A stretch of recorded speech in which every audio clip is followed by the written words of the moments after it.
Hey guys, welcome to this week's podcast. I have a whole bunch of stuff to talk about, but I also want to officially announce RetroRGB 2.0.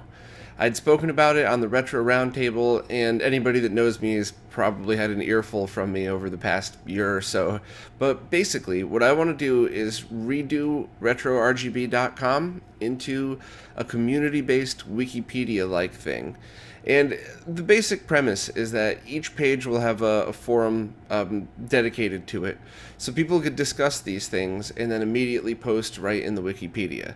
There, of course, will be users, moderators, admins, and all that stuff to make sure that there's no spam and all that, happy crap. But basically, it's trying to cure the problem of so much great information being lost on forums, and also having a place for people to store their own information, because running a website is a total pain in the ass sometimes.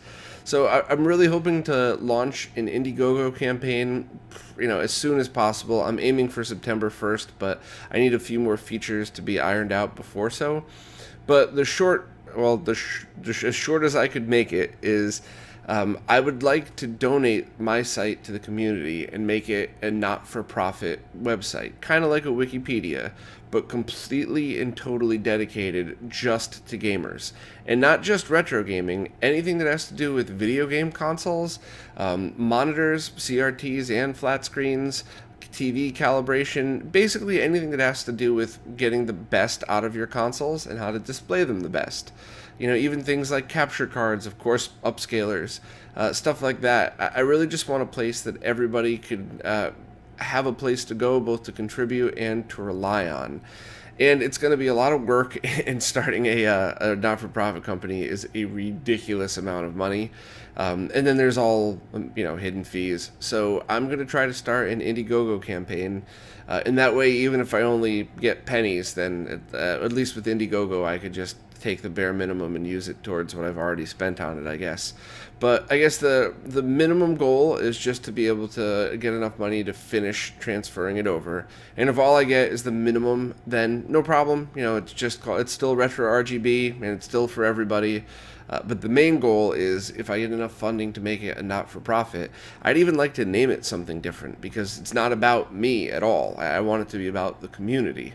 So if anybody could think of a good name for it. A couple people said like Retro Gaming Bible, and I don't want anything anything religious at all in there. I think retro or even gaming Bible's cool, but I always want to be completely neutral on all that stuff. But also, it's not just for retro consoles. It's going to be for all consoles. So anybody that has any good name, if anybody has any good names for the Indiegogo campaign, and here's where like a really cool clickbaity title would be perfect, because I want people to know about this. And if you know people that have any kind of social media, that it would be a good fit for me to be a guest on. So any podcasts, any YouTube channels, if you personally know the people, don't just start spamming somebody on Twitter. But if you personally know anybody, maybe you could make an introduction and get me on, because I would really love to start promoting this. Because I really just want a website that all of us could use forever for free and store anything we want and never have to worry about it going down. So I'll make a more official video. Hopefully I can make it, a little fancier than just me talking. But anybody's ideas, please let me know. I already put the call out to the people who are my Patreon subscribers to see what they thought. And now I just kind of want to hear everybody's thoughts. And hopefully, at the very least, within a few weeks, I'll have an official launch and a video and all that stuff. So thanks very much for your time and your input. And now on to the news. First up, some news from RetroUSB. The next order of AVSs are en route and should arrive fairly soon, I would assume within a week or so. And they also have SNES to USB controller adapters back in stock. So if you guys were waiting on any of those, links are in the description, and definitely check them out, especially the AVSs. I really like those. I really think for the price, they're just an awesome, awesome way to play NES games in HDMI, 720p. There's a new firmware update for the open source scan converter. It had added support for the new 1.6 version. They had a number of bug fixes and then added 2 different sampling options. So if you're an OSSC user, definitely give it an update and see if you could benefit from the added features. There's a new FM Sound beta firmware for the EverDrive X7. Necrodom5 posted it, and while it doesn't have the full features of the EverDrive firmware, it fixes a bug in the rhythm note trigger function, which is mostly something you would notice in Outrun, as well as a few other little things. So hopefully Crix will update with an official core soon. And once again, just thanks so much to Necrodom5 for donating that to the community.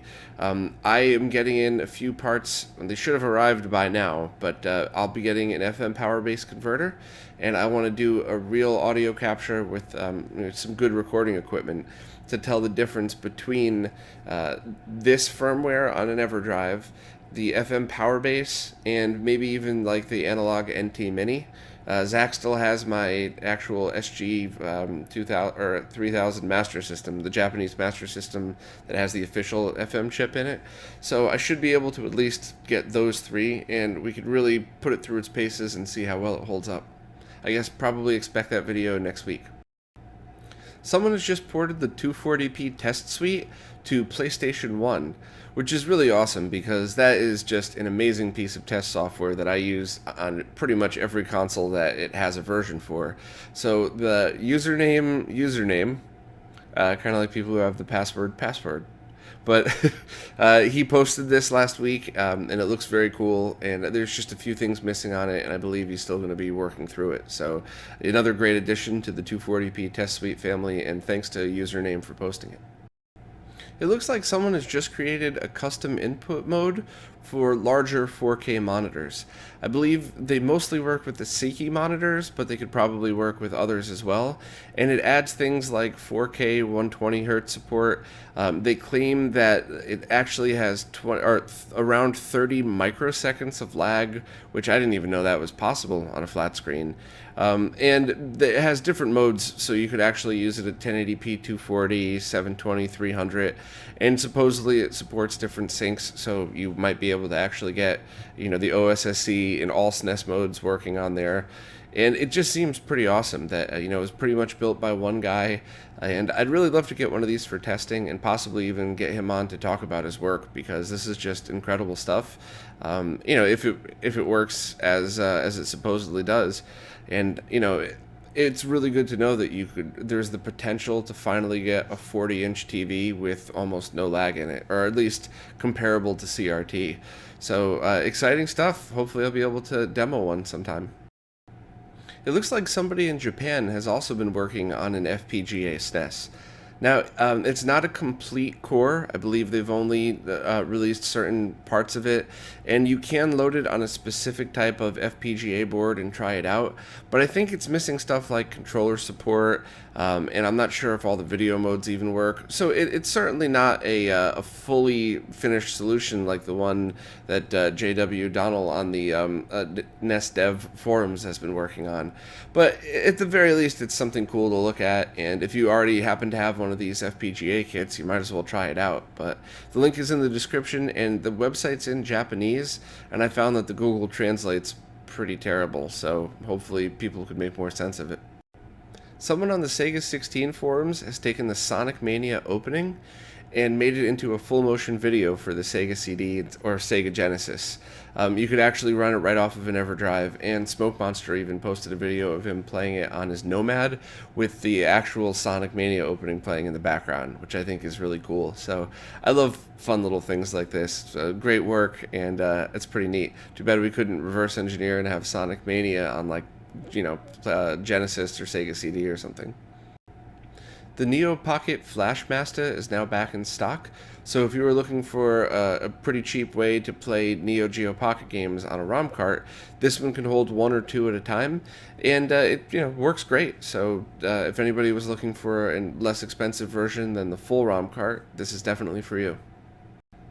Nostalgia Nerd just posted a video about the Street Fighter game that didn't make it to Genesis. It goes into detail about which ports were making it to which console, and I guess they found an unreleased version of a game that they ended up abandoning and going with the Champion Edition that was on Genesis. But kind of a cool video, and I always love history stuff like this, so I'm always going to enjoy a good unreleased game, especially when it's from such a huge franchise like Street Fighter.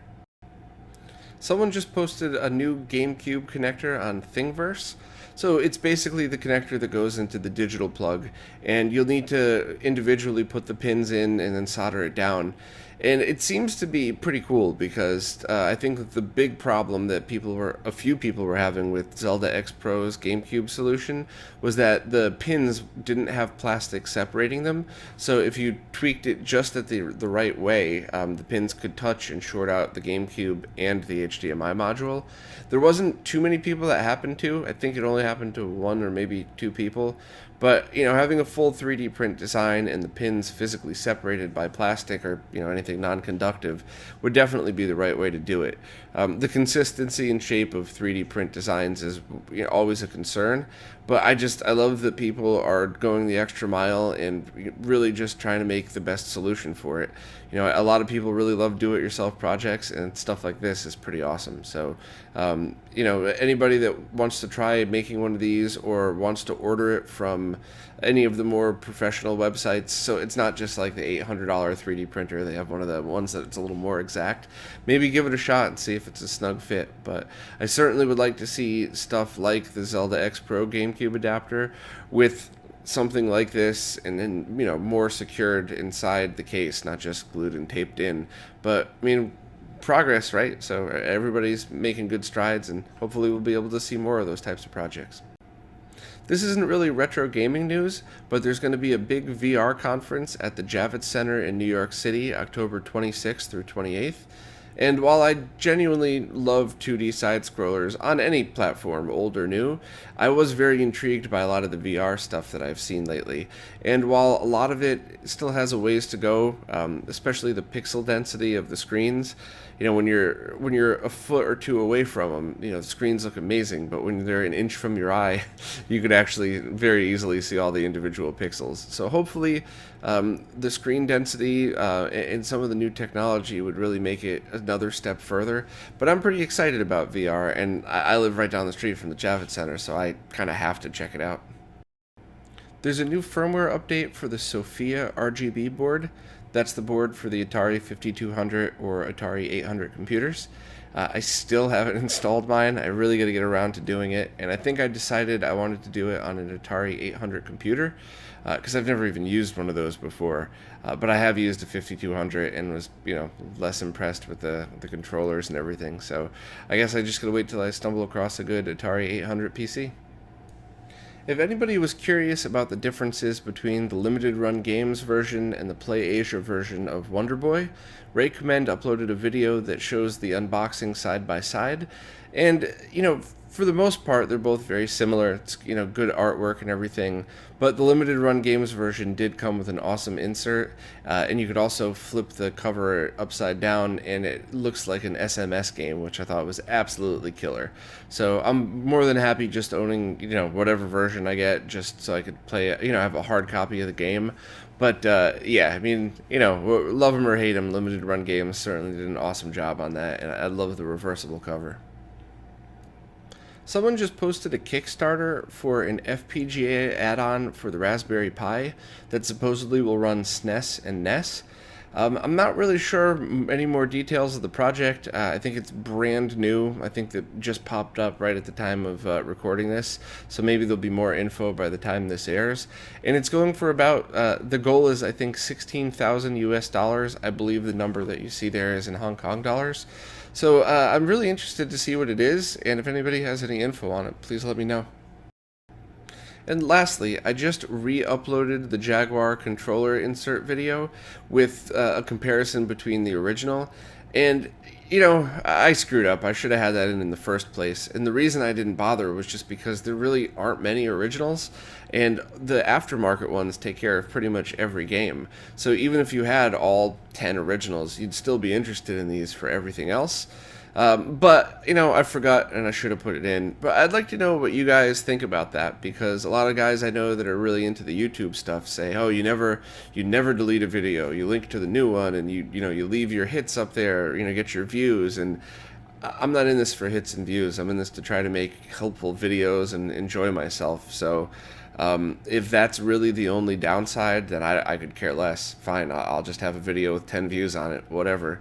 But if there's something actually detrimental that I'm not seeing, please let me know, and I'll definitely change up, how I do things. But I just feel like, a mistake or omission being a mistake that needs to be corrected should be corrected, especially for things like when I re-uploaded the component video or the how to test components in your SCART cable video.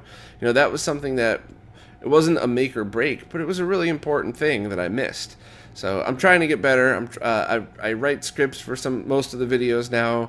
I try to post them to Patreons and friends first, and I always usually end up missing something. So I promise I'll keep getting better, and let me know what you think about re-uploading. Okay, on to the Q&As. And as you'd imagine, I got to start out addressing the Play Asia comments last week. First and foremost, if that many people misunderstood what I said, definitely is my fault, and I'm sorry for that. It was in the middle of an interview. It wasn't a segment on the podcast, and I was just talking and moving along to the next thing. So I'm sorry for the misunderstanding. But what I really meant was that I'm leery of buying things from Asia. Now, maybe because I said that and because the name of the store is Play Asia, maybe that's part of the misconception. We were also talking, in the grounds of the Wonder Boy game that was being sold on Play Asia. So, I'm not really sure where the confusion lied, but I'll tell you exactly what I meant by that. I lived in Asia on and off for like 6 years. I spent... While we almost got an apartment there, I was there so often, and there were many months where I was there more than I was in my own home. So while I didn't have a mailing address or anything, I spent a large chunk of my life there, and while I absolutely loved it there, Taipei City really just felt like home to me.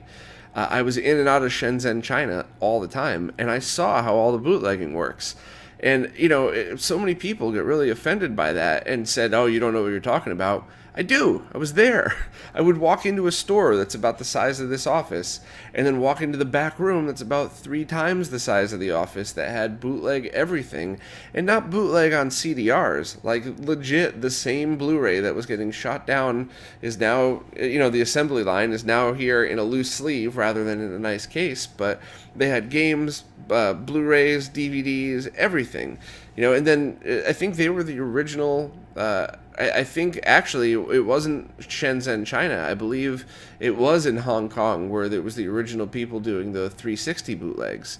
And while you normally would see this stuff in China, I'm not being racist. That's just, I was there. It's part of the culture, and a lot of these manufacturing, not all, but a lot of these manufacturing facilities, you do see it in Hong Kong as well, but not nearly as much. I think the biggest one was Leek Sang, which closed years ago, so if I offend some Leek Sang fanboys, whatever, they've long gone. But they were the ones selling all of the mod chips, and then I think towards the end when they realized they were catching some flack, then they just started selling whatever, bootlegs and everything else, just cuz. But I mean, it's a real thing. And there was a story a couple of years ago too of, I believe it was NEC, the company, where somebody had stolen all their design docs, and a team of people cloned their manufacturing facility in China to the point where NEC was getting parts back for repair, and they weren't even realizing that they were clones. And the only reason they even stumbled across it was because they started to get duplicate serial numbers back, one from the real customer and one from the fake customer. And there was, and they got shut down, of course, but there was an entire factory of bootlegs and clones. So this stuff is real, and my only point, off the cuff comment, my only point was I would just take pause in buying stuff, especially from the eBay-like sites. So AliExpress, there was a couple others that you can go through that it's basically anybody could sell on it just the same way eBay would. I would always take pause in that. And even though 90% are probably fine, I'm just cautious about it. What I was really baffled at was the weird fanboy, defending of Play Asia. I don't understand that. If I had said GameStop China, would you guys have still gotten so upset? I mean, is it brand loyalty? Does Play Asia do something that I don't know that makes them awesome? I thought they were just another big retailer, exactly like GameStop and the rest of them. I don't really understand why people get so upset. People said some really stupid things. I mean, no offense, but like, oh, that's it. I'm never listening to this interview again. What? Like, I don't understand why people get so pissed off about that. So maybe you guys want to explain that to me. Is there something I missed about Play Asia? Is it that because you misinterpreted and thought I said Play Asia sells bootlegs, now are you afraid that what you bought from them is a bootleg? Does somebody work for Play Asia in the comments? If you said that there were going to be a whole bunch of shitty comments, I would have obviously assumed it would have had to do with the interview itself and not one off-the-cuff comment I made, and that obviously came out the wrong way. So while I'm very sorry for misspeaking and making it seem like I was saying Play Asia sells bootlegs, I don't know if they do. I don't really care either, to be honest with you. I am not at all sorry for my opinion, because I lived there and I know what the culture's like. Hell, I even had one of my designs stolen from me. I legit walked into CES one year, went over to one of the vendors that we use, and saw my design on a booth, like, look, our new, medical grade fanless design of this thing. So I mean, I can't, there's no way I'll apologize for it, because it's absolutely legit. You do get bootlegs out of China. It's not as bad as it used to be. The world's getting smaller, which is a good thing. But, I mean, yeah, anybody buying something from Asia, not Play Asia, but pretty much Shenzhen, China, or for sure Shanghai, at least just take pause and think, am I sure this isn't a bootleg? Do I care if it is a bootleg? Obviously, if it's, I would prefer to always buy real, but, So yeah, what a weird little controversy in the YouTube comments last week, but I hope the explanation was good enough for you. And if you disagree about the bootlegging in China, then I don't know what the hell to tell you. Get on a plane and go see it for yourself. On a much more positive note, the comments about Retro Console Accessories' new store apparently were taken to heart, and she updated the new web store with drop-down menu. So, thank you very much for chiming in and letting everybody know what their preferred method to buy is.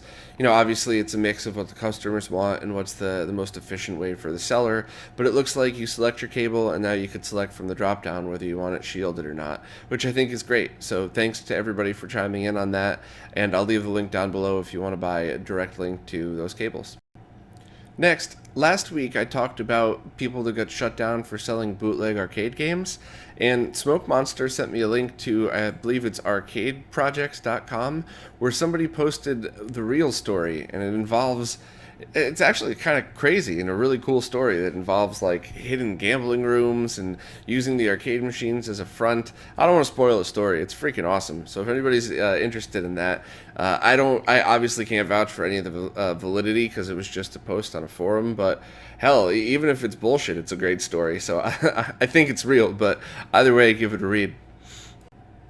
Last week I also talked about that Camlink device, which seemed just to be a mini capture card, and Kotaku actually did a review of it and didn't mention anything about getting low frame rates out of their camcorder or DSLR.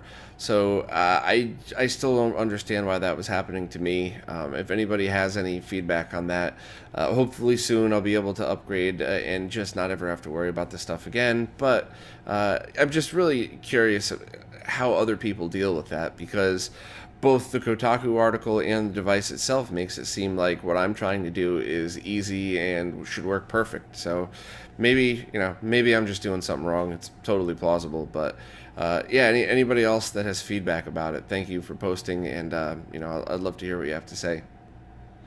And lastly, I got a question for you guys. I got a complete in-box Nintendo from the Long Island Expo last week, and it, let's see if you can see it. The box is pretty much mint. You can't quite see it, I guess, but well, maybe you can down here. There's like these little spots on them. Does anybody know how to get those off safely? Yeah, now I can see it. At the end of the zapper and underneath the controllers. If anybody could see that, everything in this thing is pretty much mint condition. I want my OCD to kind of go a little crazy with this because it's one of the few complete in-box things I have. So, I gotta look and try to wrap the wires all neat, just like when they were new, and maybe if I could try to find some more mint. The NES itself was mint, and the box is mint. I think maybe I should just try to look for more mint controllers or clean these up. I'm really good at making them look shiny. But I just want to get the little spots off the box, which they don't rub off like this, when I just touch it. But I don't want to ruin it. I don't want to just like put a damp paper towel on it. So if anybody knows how to clean that, that would be awesome. Or if anybody has any suggestions for how to like wrap the controller wires, or maybe there's an unboxing video where somebody unboxes a new old stock NES or something. I know it's very weird, and it's one of the very few collector-y things that I do, but a complete in-box action set's awesome, and I want it to look brand new, especially because the NES itself that's in there looks brand new. So anybody that has any suggestions on that, I'm all ears, so thank you. Well, that's pretty much it for this week. I want to give a shout out to Wes from Second Opinion Games for getting me that Sonic Mania Collector's Edition box. That's freaking awesome. I haven't even really torn it apart yet, but I just, like I said, it's very rare that I like to collect things, but when I do, it's just something cool to display.